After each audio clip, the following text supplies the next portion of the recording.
Only fools would walk away, but we're standing here today. Through the storms and history, only fools in SAFC. Sunderland till the day I die, underneath the Wearside sky. Through it all we still believe, only fools in SAFC.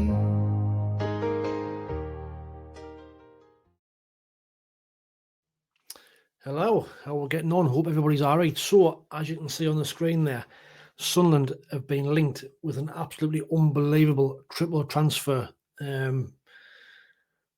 This came out yesterday afternoon, probably late last night. The main one, Granit Xhaka, linked with a move to the stadium. Like this would be absolutely fantastic. This, for me, would be the signing of the transfer window. What a player he is. We've also been linked with Jhon Lucumi from Bologna and also Bilal El Khan from Leicester. But let's start off with the Xhaka link. So this came out yesterday. You can see. So Sasha Tavalieri reported that Sunderland AFC enter in the race for Granit Xhaka. Bayer Leverkusen and SAFC thought through club owner Kirill Louis Dreyfus are now in talks about a 10 million deal. Facing competition from Neom SC, Black Cats try a sensational move and offered Xhaka a 3-year contract.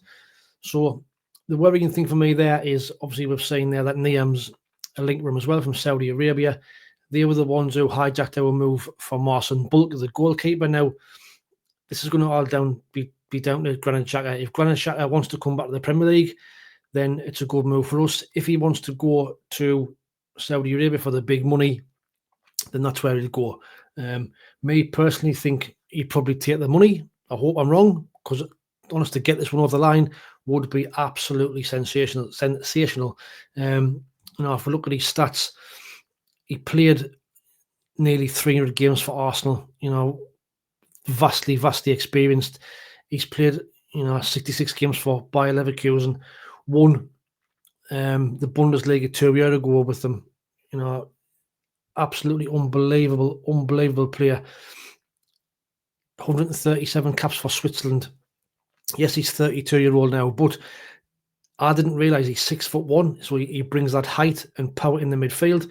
Now, some people might say he's a bit hot-headed, but for me, he would be the perfect player in that middle of the pitch. Something with steel, with fight. We've never had that type of player since Lee Cattermole, in my eyes. So this one, I really hope we can get this one over the line. 8 million quid it'll work out at a steal. But like I said, it'll all depend on him and where he wants to go and where he wants to, to take his career. But let's hope that we can persuade him to come to Sunderland and honestly, sign of the window for me. Now, next, we're also linked with a move for Jhon Lucumí. Now, he's a one didn't really know too much about. So Lucumí, another one vastly experienced Colombian international, played for Deportivo Cali. Then he moved to Genk in Belgium, and then he's gone to Bologna in Serie A, played 94 games for them, 109 games for them.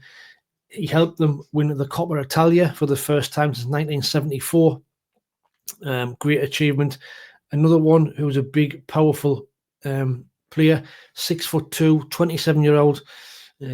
He's got I think he's got something like 20 or 30 caps for Colombia as well, might be more than that. But another one, this is the type of player that we've been needing at centre-half. Big, powerful, strong, fast, good on the ball. He looks a right unit. You can see on the screen there, he looks a right unit. And I think he'd compensate Dan Ballard really well. Now, for me, we still need another couple of centre-halves because I think Ballard, we know, is injury-prone.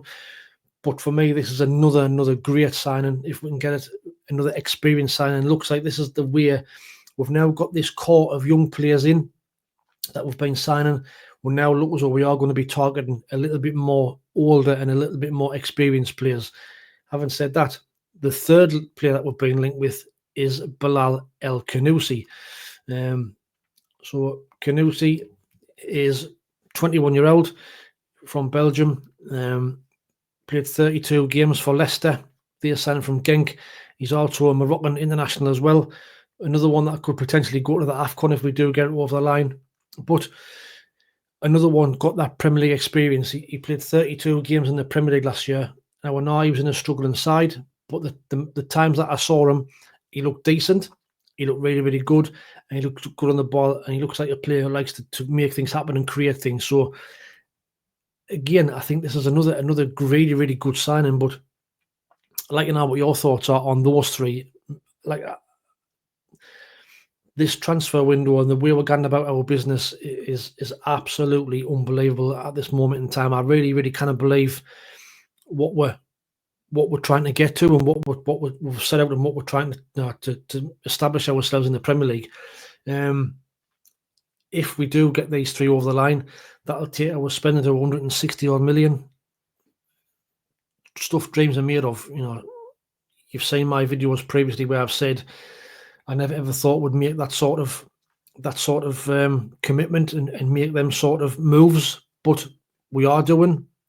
It's great to see, and honestly, what a time to be a Sunderland supporter. I'm so excited now to go into the start of the season with this attacking, young, powerful lineup. Another few additions, that centre forward that we need, a proven centre forward to compensate Eliza Mienda and Wilson Isidore.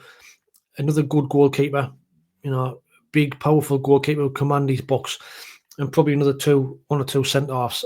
And I think, wow, what a team we could potentially have heading into that first game against West Ham. But let me know what your thoughts are in the comments below. What's your thoughts on Xhaka, Khannous, and Lucumi?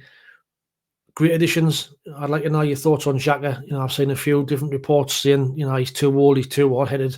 But for me, would be an absolutely sensational signing for Sunderland AFC.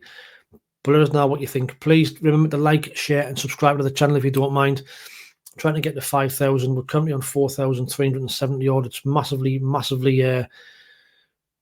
unbelievable that we're getting that many. Thanks to everybody as well who tuned in to the show last night with Matty on Imagine Not Being Leeds. If you want to watch it again, head over to his channel. It's on there to watch if you want to watch it back. But in the meantime, any developments on these three, transfers that we've been linked with, I will be sure to jump on and let you know. But in the meantime, thanks for watching. Take it easy, stay safe, and we'll speak soon. Ta-ra.